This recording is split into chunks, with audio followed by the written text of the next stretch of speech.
Hi అండి. అందరికీ నమస్కారం అండి. ఫ్రెండ్స్ మనకి ఇప్పుడిప్పుడే మరొక బ్రేకింగ్ న్యూస్ అప్డేట్ అయితే రావడం జరిగిందండి. అది కూడా ఎంపీ కృష్ణమరాజు ఎంట తీవ్ర విషాదం, టెన్షన్‌లో కార్యకర్తలు అంటూ మనకొక ఇంపార్టెంట్ అప్డేట్ అయితే ఇప్పుడే వచ్చిందండి. అయితే ఇందుకు సంబంధించిన పూర్తి వివరాలు తెలుసుకుందామండి. వీడియో ఎక్కడ స్కిప్ చేయకుండా చూడండి ఫ్రెండ్స్. అప్పుడే మనకి పూర్తి సమాచారం అయితే అందుతుంది. ఇక ముఖ్యంగా వీడియో నచ్చినట్లయితే ఒక లైక్ చేయండి ఫ్రెండ్స్. ఇక లేట్ చేయకుండా వివరాలకు తెలుపుదాము. ఫ్రెండ్స్ నాకు చిన్న రిక్వెస్ట్ ఫ్రెండ్స్, ఇంతవరకు మన ఛానల్ ఇంకా సబ్స్క్రైబ్ అయితే చేసుకోకపోతే సబ్స్క్రైబ్ అయితే చేసుకోండి. గవర్నమెంట్ నుంచి ఎటువంటి చిన్న అప్డేట్ వచ్చినా వెంటనే తెలియజేస్తారు. భీమవరంలో వైసీపీ ఎంపీ రఘురామకృష్ణరాజు ఇంటి వద్ద దుండగుల బీభత్సం సృష్టించారు.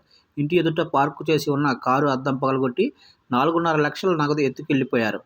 అయితే పోయిన నగదు పెనుమంట్ర మండలం అనుమలూరుకు చెందిన శ్రీనివాసుదిగా గుర్తించారు. విషయం తెలుసుకున్న పోలీసులు ఘటనా స్థలానికి చేరుకున్నారు. ధ్వంసమైన కారును పరిశీలించారు. అయితే ఈ ఘటనతో స్థానికులు ఒక్కసారిగా ఉలిక్కిపడ్డారు.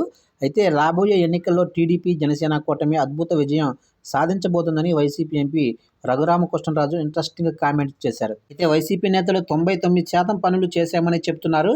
కానీ అవి చేసిన పనుల గురించి కావు, చెయ్యని పనుల గురించి, వారి మోసాన్ని ప్రజలు గ్రహించారన్నారు. చూశారు కండి. ఇట్లాంటి అప్డేట్స్ కోసం ఇప్పుడే మన ఛానల్ని సబ్స్క్రైబ్ అయితే చేసి ఫాలో చేయండి ఫ్రెండ్స్.